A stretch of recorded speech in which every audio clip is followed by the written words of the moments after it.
Goeiemôre aan almal. Baie welkom hier by ons gemeente. Nie net aan die Annetjie nie, maar die hele familie is oor 'n periode van jare deel van ons gemeente. En ek is dankbaar dat alhoewel dit 'n hartseer geleentheid is, ons die diens wel hier in ons gemeente kan hou. Ons is vandag by mekaar rondom die afsterwe van Anna Sophia Botha, gebore op die 15de van die 9de, 1930, oorlede op die 18de van April 2026. Die familie het die pragtige woorde op die blaadjie gekies om voort te leef in die harte in die harte wat ons agterlaat is om vir ewig te lewe. Dan gaan ons geleentheid gee vir twee van die meer persoonlike aangeleenthede in die begin. Ek gaan vir Willie eerste geleentheid gee om net die bedankings te doen. Direk daarna sonder aankondiging Werner om net 'n huldeblyk te doen asseblief. Eerstens wil ek net baie dankie sê vir almal wat hier teenwoordig is. Ouma Annetjie het soveel liefde ontvang van almal hier teenwoordig. Ek wil spesiale dank sê aan al die kinders, kleinkinders en agterkleinkinders vir die liefde wat hulle vir ouma gegee het. Dan wil ek ook sê vir die mense, vriende en vriendinne van ouma, die mense van Eden Village, waar sy baie jare gewoon het, waar sy regtig met liefde en deernis behandel is. Dan die mense van Kevita, dit was 'n jaar waar sy is net so 'n bietjie meer as 'n jaar daar gewees, maar sy is met soveel liefde en waardering en hartlikheid met daai mense versorg in daai tyd. Dit het vir haar 'n huis geword tot die einde. Dan ook dank aan die susters met hulle voorbereiding vir die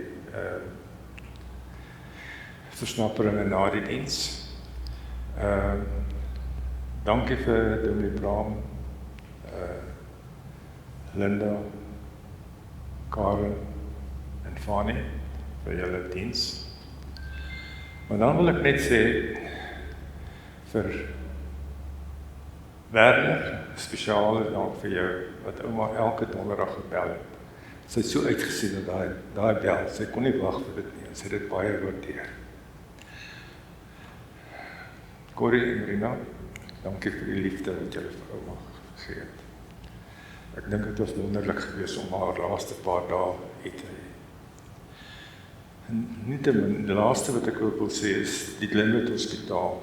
Ouma het die laaste paar maande baie gelei en dit was vir ons so vreugdevol dat sy kon verlos word van haar pyn. Sy was al 2 weke in die hospitaal, maar die personeel daar het ook baie goed nagekyk.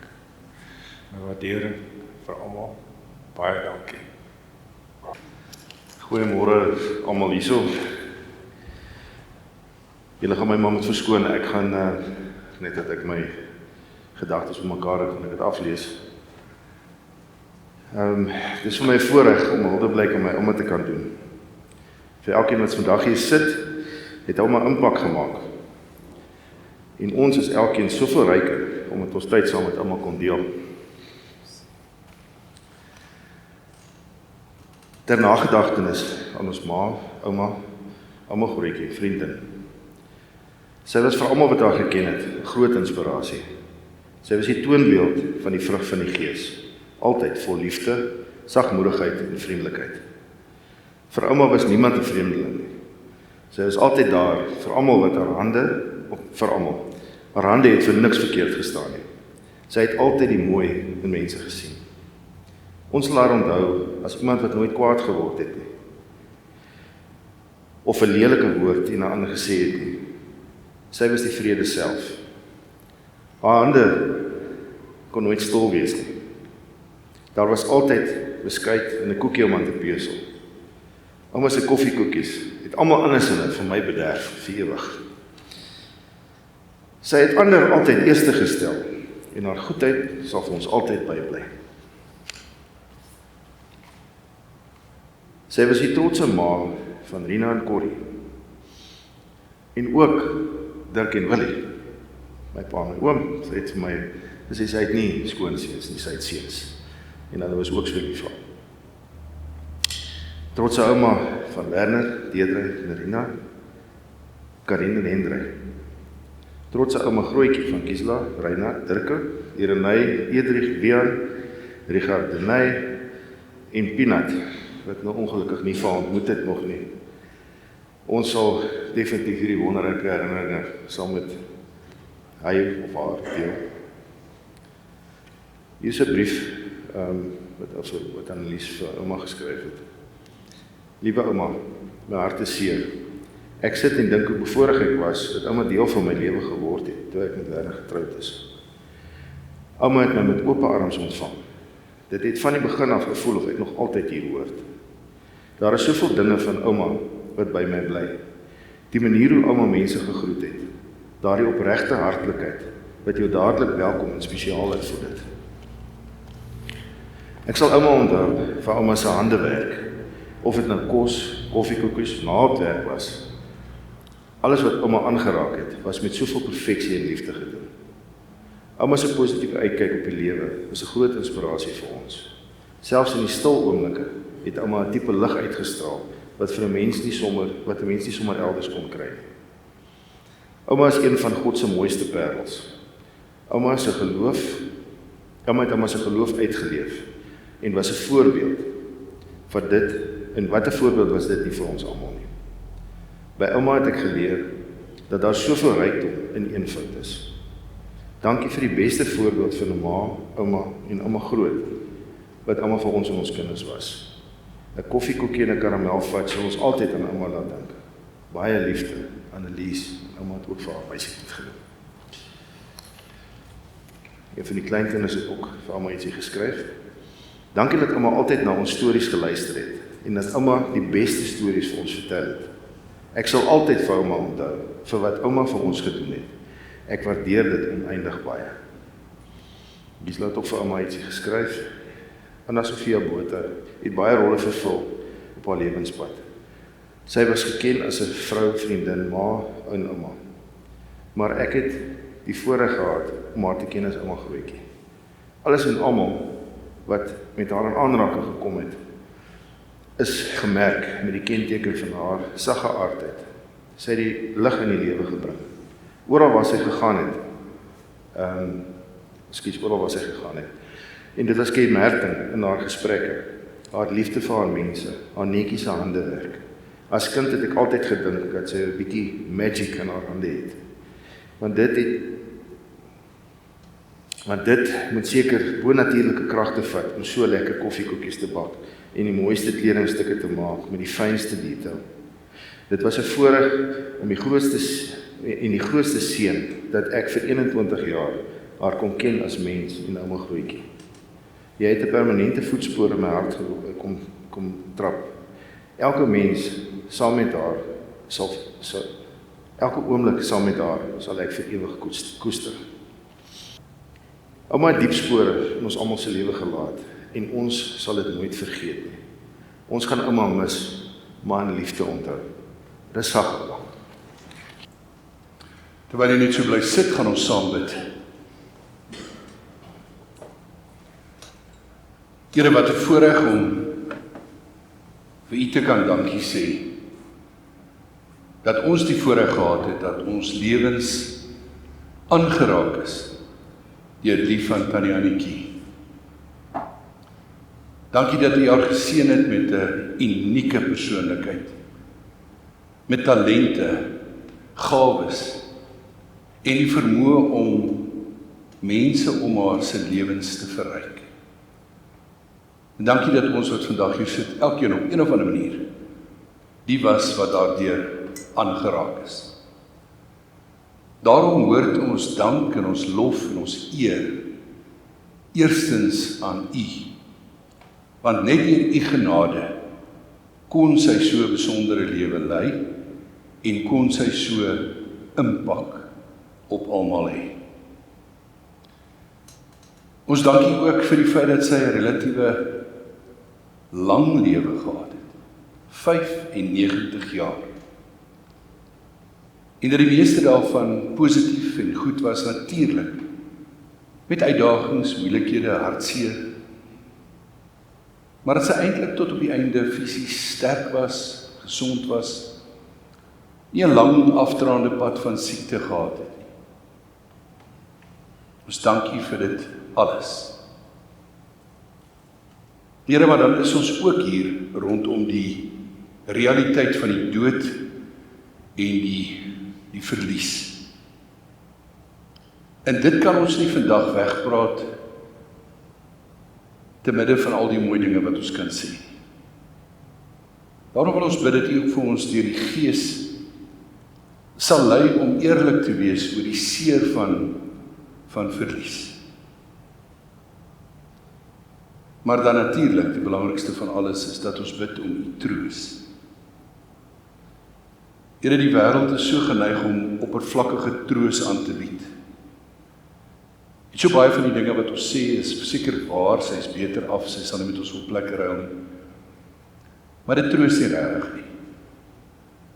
Ons weet dat die enigste troos is dat Jesus Christus die mag van die dood gebreek het, vir ons die lewe verwerf het, en dat aan die Annetjie op grond van haar vashou aan U, in daardie lewe kan deel. Kom en troos hierdie familie met 'n perspektief, nie net op die lewe nie, maar ook op die dood. Ons bid dit in die naam van die een wat die dood van binne leer ken het, Jesus Christus, die opgewekte Here. Amen.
Geliefdes, toe ek nou moet besluit, watter teks sal ek gebruik, watter skriflesing sal ek gebruik, was daar natuurlik verskeie opsies wat by my opgekom het. Natuurlik Psalm 23, want sy het haar lewe gelei soos iemand wat in afhanklikheid deur die groot herder gelei word. Nou was daar die moontlikheid van 1 Korintiërs 13, die liefde, wat sy so pragtig en prakties uitgeleef het, en Werner het in sy huldeblyk genoem, die vrug van die Gees, uit Galasiërs uit, wat baie sterk ook by my opgekom het, oor al die mooi dinge wat daar gesê word, oor vrede en goedhartigheid en vriendelikheid en al so en so meer. Maar uiteindelik voel ek gelei om die boodskap te bring uit Filippense, hoofstuk 1, ek lees van die middel van vers 20, Filippense 1. Ek wil ook nou, soos nog altyd, met alle vrymoedigheid, deur my hele wese, Christus verheerlik, in lewe en in sterwe. Want om te lewe is vir my Christus, en om te sterwe is vir my wins. As ek in die lewe bly, kan ek voortgaan met vrugbare arbeid. Wat ek moet kies, weet ek nie. Ek is in 'n tweestryd. Ek verlang daarna om heen te gaan en met Christus te wees, want dit is verreweg die beste. Tot sover ons skriflesing.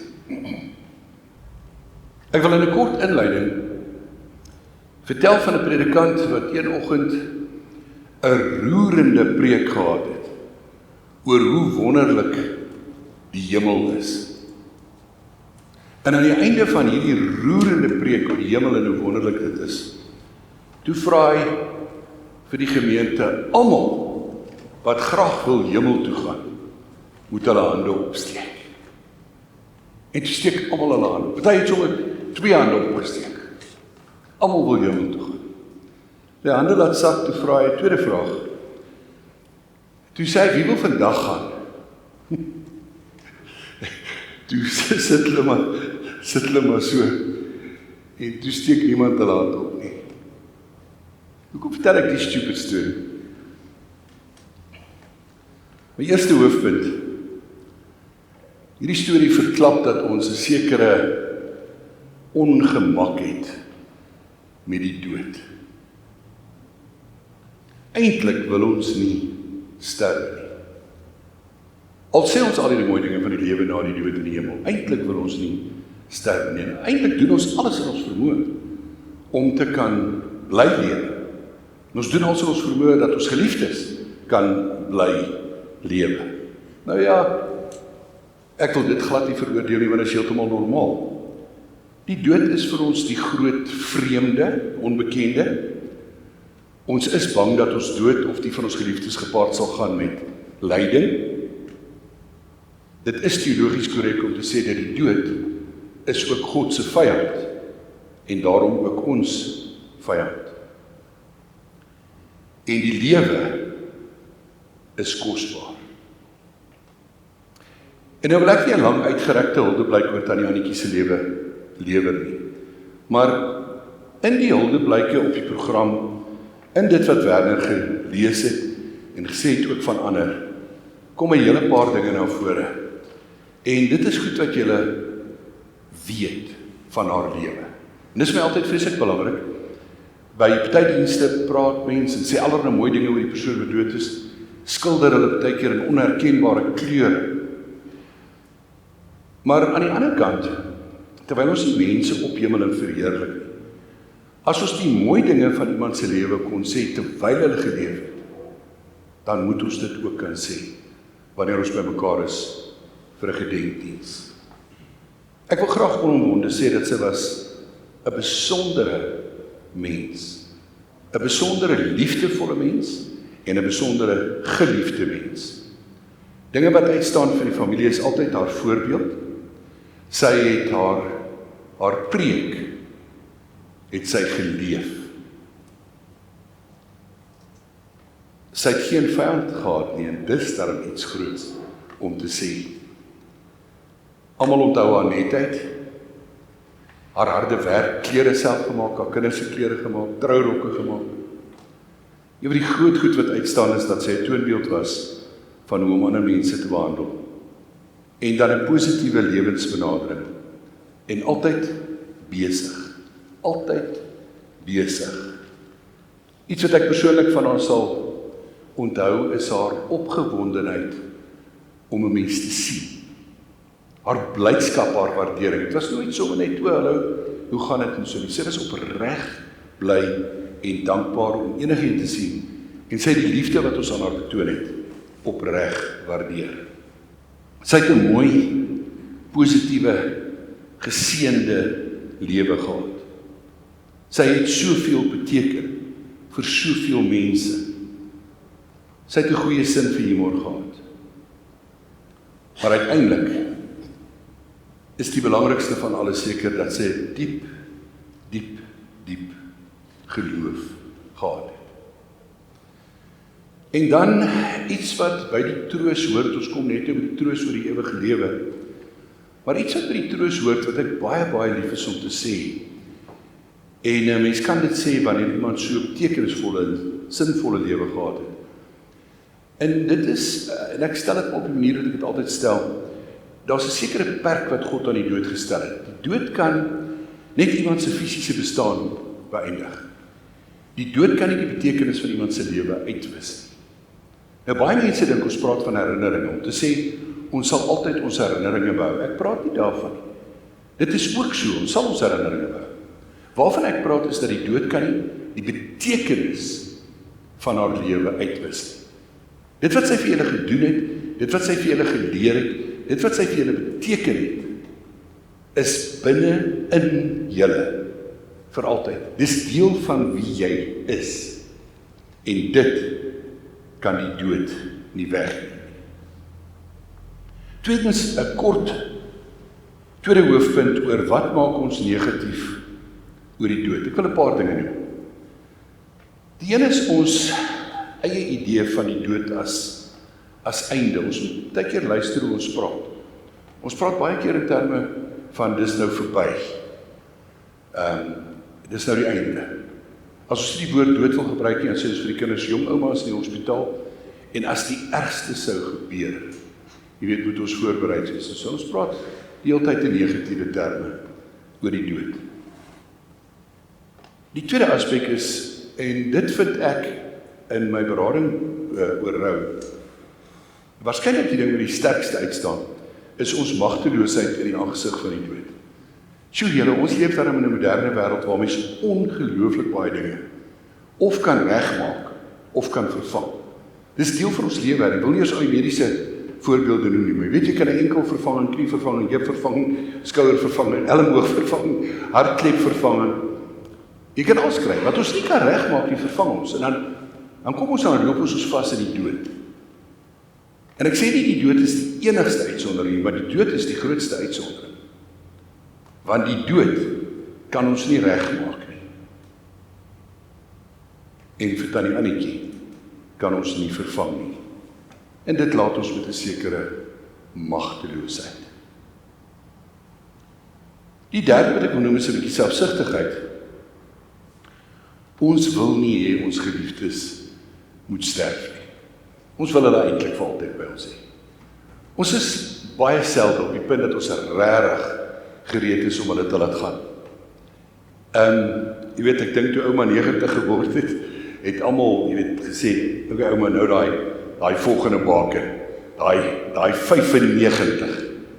En toe sy daai 95 gehaal, en toe het ons hom dalk 'n bietjie meer realisties benader. Ouma, nou is dit, volgende jaar is daai 96. En as 96 hierdie jaar gekom het, sou ons aangemoedig het om te mik vir 98. En dan sou sy sê, ja ouma, nog net 2 jaar. Dan slaat jy daai groot 100.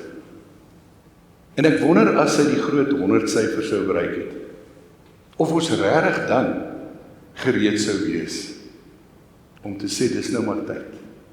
Sy kan maar sterf. Ons moet eerlik wees. Ons wil nie hê ons geliefdes moet sterf nie. My derde hoofpunt. Paulus het heeltemal 'n ander siening van die dood. Ek gaan net weer sy siening lees, en ek wil hê terwyl ek lees, moet ons op twee dinge let. Sy positiewe siening van die dood, want hy sê om te sterf is vir hom verreweg die beste, maar ook sy bewustheid van die waarde van sy lewe. Nou, toe Paulus hierdie geskryf het, was hy natuurlik baie jonger as Tannie Annetjie, maar ek dink dit is toepaslik. En daarom lees ek net weer vers 20 tot 24, 23, ekskuus. Ek wil ook nou soos nog altyd, met alle vrymoedigheid, deur my hele wese, Christus verheerlik, in lewe en in sterwe. Ek wil Christus verheerlik in my lewe, maar ook in my sterwe. Want om te lewe is vir my Christus, en om te sterwe is vir my wins. En dan sy waardering vir die lewe en sy besef van sy verantwoordelikheid. As ek in die lewe bly, kan ek voortgaan met vrugbare arbeid. Wat ek moet kies, weet ek nie. Ek is in 'n tweestryd. Ek verlang daarna om heen te gaan en met Christus te wees, want dit is verreweg die beste. Dis vir my verskriklik betekenisvol dat Paulus so aan albei aandag gee. Hierdie lewe is belangrik. Dit wat ek kan doen, die verskil wat ek in mense se lewens kan maak, is belangrik. Maar hy het so 'n positiewe siening van die dood dat hy sê om te sterf is vir my wins. Ek verlang daarna om heen te gaan en by Christus te wees. Nou is die vraag, hoekom is Paulus so positief oor die dood? Ons het een rede. Paulus het 'n unieke ervaring gehad. Paulus was 'n fariseer, deel van die Joodse Raad. Toe die stories begin dat Jesus opgewek is uit die dood, was hy absoluut oortuig dat hierdie 'n vals godsdiens is. En hy het alles in sy vermoë gedoen om Christene, mense wat sê dat Jesus die opgewekte Here is, om hulle te vervolg en hulle in die tronk te laat gooi. En ek gaan die Engelse term gebruik, op 'n stadium was hy so op 'n rol, dat hy vir die hoofpriester 'n brief gaan vra te sê, hoorie, ek wil nou verder gaan. Ek wil opgaan tot by Damaskus toe. En ek wil daar die Christene gaan uitsniffel. En dan op daai pad gebeur daar iets. En nou moet ons onthou, hierdie is lank na Jesus se opwekking uit die dood en sy hemelvaart. Direk na sy opwekking uit die dood het hy aan baie mense verskyn. Maar hierdie na sy hemelvaart oorval 'n helder lig vir Paulus en hy hoor die woorde, Saul, Saul, waarom vervolg jy my? En hy val op die grond neer en hy sê, wie is u, Here? En dan openbaar die Here Jesus hom aan Paulus. En ons lees dat Paulus hom gesien en gehoor het. En nog iets interessant. As ons iets eenmaal in die Bybel lees, is dit vir ons genoeg. Maar van hierdie gebeurtenis lees ons ten minste 5 keer. 5 keer dat Paulus hierdie verskyning van Jesus beleef het. En dit het sy lewe radikaal verander. Sy lewe swaai met 180 grade. En Paulus word die 13de apostel of die spesiale apostel aan die heidene nasies. En die res van sy lewe te midde van lyding bestaan uit een boodskap. Jesus Christus leef. Hy het die mag van die dood gebreek. Wie in hom glo, sal soos Jesus gesê het lewe, ook al sterwe hy. Paulus leef ten volle, maar met die absolute oortuiging dat hy op pad is na 'n lewe anderkant die grens van die dood. Ek hou daarvan om dikwels wat ek wil noem 'n metafoor te gebruik van hoe moet ons die dood verstaan? Hoe moet ons die oorgang verstaan? Ek het verskeie metafore wat ek gebruik. Ek wil vanoggend een gebruik wat tot die jongste kinders sal verstaan. En interessant dat tot van die oudste kinders wat hier is, selfs die bokant 60 of 70, sal waarskynlik ook met hierdie metafoor of beeld kan identifiseer. Hoe moet ons oor die dood dink en oor dat dit nie 'n einde is nie, maar 'n oorgang? Ek wil julle herinner aan 'n tyd in ons elkeen se lewe, of in die tyd van ons kinders se lewens, wat ons in die aand uitgegaan het, en dan miskien 'n bietjie laat terugkom huis toe, en dan raak die kinders aan die slaap in die kar. En dis 'n absolute tradisie en gebruik by ons in Suid-Afrika. As 'n kind in die kar aan die slaap raak, maak jy hulle nie wakker as jy by die huis kom nie. Ma gaan vooruit, trek die duvet en die laken oop, en pa dra die kinders. Later raak die ouetjies nogal skelm, en dan slaap hulle nie regtig nie. Ek sien jy is maar, dan maak hulle op hulle slaap net, dat pa hulle bed toe dra. Maar kom ons dink nou aan die kind wat regtig vas slaap, en nou het ma die bed voorberei, en pa dra die kind, en sit die kind in die bed, en môreoggend word daai kind wakker, in haar of sy eie kamer, en dink vir 'n oomblik, maar, hoe het ek hier gekom? Ek was dan gisterand nog in die motor, en hier lê ek nou in my eie kamer. As jy dit kan onthou, en as jy dit kan verstaan, dan verstaan ons iets van die dood. Ouma het aan hierdie kant, het sy aan die slaap geraak. Rustig, net eenvoudig, aan die slaap geraak. En omdat sy aan Jesus Christus behoort het, het sy die volgende oomblik haar oë oopgemaak by God, en seker vir 'n oomblik gedink, hoe het ek hier gekom? Jesus Christus het die dood verander in 'n oorgang.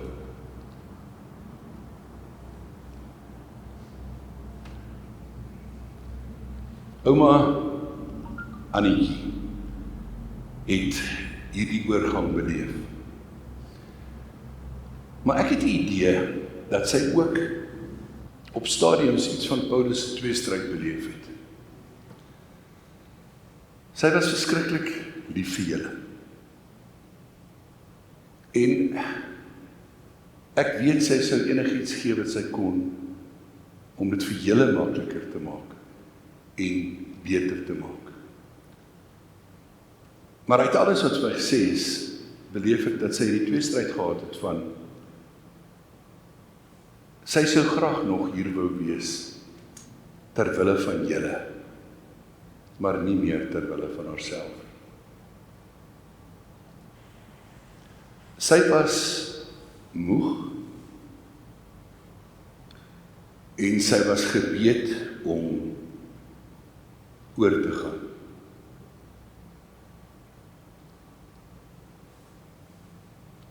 Sommige mense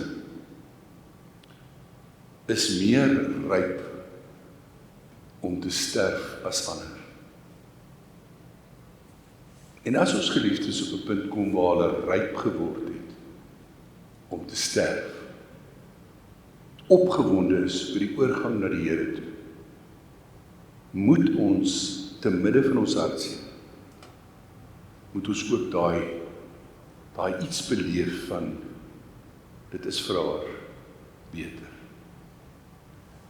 Maar natuurlik moet ek nou waarsku dat ons nie verlossing en verlies moet verwar nie. En dis die laaste punt wat ek wil gaan stilstaan voordat ek net afsluit. Die laaste punt is moenie verlossing en verlies verwar nie. In ons gemeenskap doen dit nogal. Mense sal amper klokslag vir jou vra as hulle hoor van jou ma of ouma se dood. Hoe oud was sy? En as jy hierdie syfer noem van 95, gaan hulle definitief 'n soort van 'n houding hê van, sjoe, maar dit is ons nou daarom 'n baie lang en 'n baie vol lewe gewees. En hulle gaan definitief dinge sê met die beste bedoelings, sy is nou beter af. Sy sal nie met ons goed plekke hou. So, wat waar is? Maar waar kom die probleem in? Die probleem is dat mense dink wanneer ons sê iemand is verlos, fisies, sy het nie gelei nie. Mense dink dat wanneer ons sê iemand is verlos, sy is by die Here, dan dink hulle, dit kanselleer ons verlies uit. Verlossing kan nie verlies uit kanselleer. Die twee is te gelykwaar. En daaroor moet jy met jouself eerlik wees. Al hou jy hoe sterk vas aan die verlossingsgedagte, wees eerlik oor jou verlies. Waaroor treur ons? Waaroor huil ons as iemand op 95 sterf? Ons huil oor die leë plek in ons lewe, ons huil oor daai gat. Ons huil oor daai donderige aand oproep wat ons nie kan maak nie. En daai boodskap wat ons wil stuur. En daai hallo gaan sê. Dis waaroor ons huil. En dis normaal en dis noodsaaklik. Gun julleself tyd en geleentheid en ruimte om te rou, om hartseer te wees, om te sê ek mis haar, ek verlang na haar, om te sê ek wens ek kon nog 'n keer vir haar sê, ek is lief vir jou ouma, ek is lief vir jou ouma. Ek wens ek kon nog 'n keer vir haar sê dankie. Dankie vir wie en wat jy is en was en wat jy vir my gedoen en beteken het. Gun jouself tyd om jou verlies te betreur. Jesus het die pad na God toe oopgebreek, nie net vir homself nie, maar ook vir ons. Moet nooit vashou by die kruisiging van Jesus. Onthou altyd dat Jesus opgewek is uit die dood. Hy het op 'n Vrydagmiddag gesterf ongeveer 3 uur. Hy is haastig begrawe. Saterdag was dit Sabbat en niks en niemand het graf toe gegaan of beweeg. Maar Sondagoggend was die graf leeg. En toe Jesus begin met sy reeks verskynings. Paulus sê meer as 500 mense en hulle kans gegee om seker te maak dat hy lewe. Onthou altyd dat Christus opgewek is uit die dood, dat hy leef en dat hy vir my en jou die pad na God oopgebreek het, sodat ook ons dood, nie net ouma Annetjie nie, maar ook dat ons dood 'n oorgang sal wees, 'n aan die slaap raak sal wees in hierdie lewe en die volgende oomblik ons oë by God oopmaak. Ek sluit af met 'n laaste opmerking. En as ek dit maak, dan is ek bewus daarvan dat alhoewel ons in die kerk groot geword het en so meer, baie van ons dit nie weet nie. Kyk na enige kruis in enige van die breë groep gereformeerde kerke. En ek wil niemand anders te naam kom. Maar kyk na kruise in die breë groep van gereformeerde kerke. En jy sal nooit 'n beeld van 'n kruis sien met Christus wat aan die kruis hang nie. Altyd 'n leë kruis. Die rede is, die leë kruis is ons simbool dat Jesus opgewek is en by God is. Onthou, ons sou baie moeilik 'n ander simbool kon kry van 'n leë graf. Ek bedoel, wat se prentjie sou jy hê van 'n leë graf? Wat se hangertjie sou jy kon maak van 'n leë graf? Maar die kruis waaraan Christus nie meer hang nie, is die simbool van die opwekking. Mag die Here vir elkeen van julle op sy eie tyd en sy manier troos. Mag die Here deur sy Gees in elkeen van julle die oortuiging werk dat Jesus Christus ook vir jou aan die kruis gesterf het en opgewek is en die pad na die lewe by God oopgebreek het. Amen. Ons 'n paar oomblikke geleentheid vir stil gebed.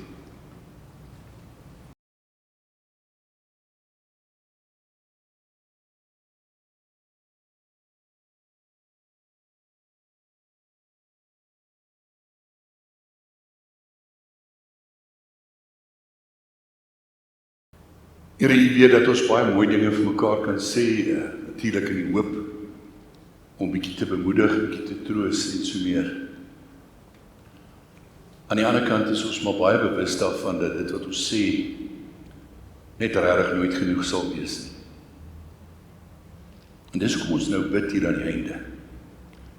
Ons bid nou hier aan die einde om te sê, Here, dankie dat U elkeen wat hier is en die wat oor die internet gaan kyk, wat nie fisies hier kan wees nie, dat U elkeen wat aan die Annetjie geken het, ken. Dat jy hulle harte ken, dat jy hulle gedagtes ken, dat jy hulle seer ken, dat jy hulle verlange ken. En nou is dit ons wonderlike voorreg om hulle elkeen aan U op te dra en te sê, Here, hou vir hulle in die holte van die hand. Geef vir hulle wat hulle nodig het in hierdie tyd van aanpassing. Daai tyd van dink ek wil haar bel en dan besef ek kan nie. Daai tyd van ek moet gaan besoek en ek besef sy's nie daar meer fisies nie. Daai skielik in 'n gesprek onthou, ai, sy het dit altyd gesê, of sy het dit so geniet, of sy het dit so waardeer. Daai hele aanpassing van aangaan met hierdie lewe, sonder dat sy fisies by ons is. Maar dan altyd ook met die positiewe kant van die troos. Sy leef. Omdat Jesus Christus die mag van die dood gebreek het. En dat hierdie woorde weer en weer by ons sal opkom. Vir my is die lewe Christus en die sterwe wins. Ek verlang daarna om heen te gaan en by Christus te wees. Want dit is vir my verreweg die beste. Amen. Ons gaan 'n tweede lied staande sing. Ek sien 'n nuwe hemel kom, dis baie kort strofes, ons sing al 5. Dit berus op Openbaring se beeld van 'n totale nuwe bedeling. Net 1 of 2 opmerkings oor die lied. Wanneer daar in Openbaring staan, daar kom 'n nuwe hemel en 'n nuwe aarde, is dit nie 2 aparte dinge nie, dis 'n tegniese term. Soos daar in die begin gesê word, God het die hemel en die aarde geskape, beteken dit nie God het net hierdie een planeet geskep, die aarde, en dan nou die hemel nie. Dis 'n tegniese uitdrukking om te sê God het alles geskep. Die sienlike en die onsienlike. Dit wat reeds ontdek is en dit wat nog nie ontdek is nie. En ons tegniese term daarvoor is die hemel en die aarde. En wanneer ons dan in Openbaring lees, daar kom 'n nuwe hemel en 'n nuwe aarde, beteken dit dood eenvoudig, daar kom 'n totale nuwe bedeling. Dit sal nie 'n aparte hemel en 'n aparte aarde wees nie. Dit weet ons ook uit Openbaring, want daar staan, en die stad Jerusalem se beeld is simbolies. Alles wat oor die hemel gesê word in die Bybel is simboliek. Ons kan ons nie regtig indink hoe wonderlik dit sal wees nie. Maar dan staan daar in hierdie beeldspraak, die nuwe Jerusalem wat in die hemel uit neerdal, sal nie 'n tempel hê nie. Want hy sal nie 'n tempel nodig hê nie. Tempel was gesien as die beeld van waar God teenwoordig is. En dan staan daar, die nuwe stad sal nie 'n tempel hê nie. Want hy sal nie 'n tempel nodig hê nie. Want God self sal by ons wees.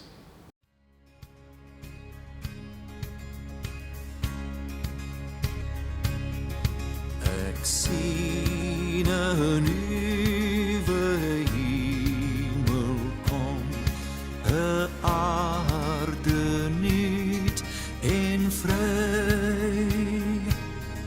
Die see en al wat skei verdwyn, God self kom by ons bly.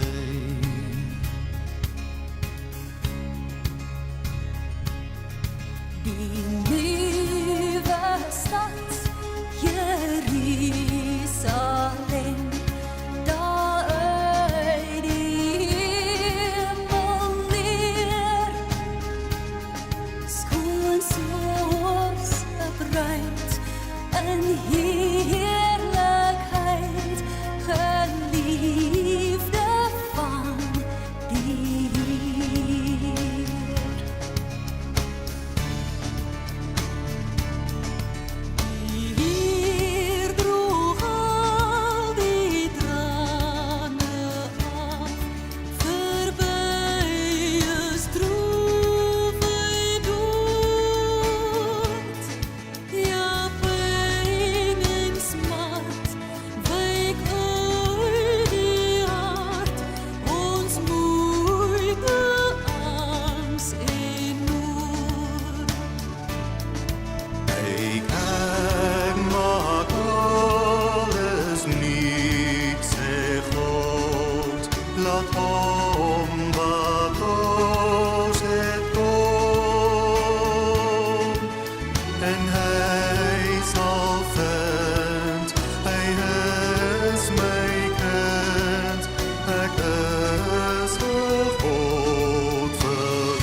Die genade van die Here Jesus Christus en die liefde van God, ons Vader, die versterkende, vertroostende teenwoordigheid van God die Heilige Gees bly by jou.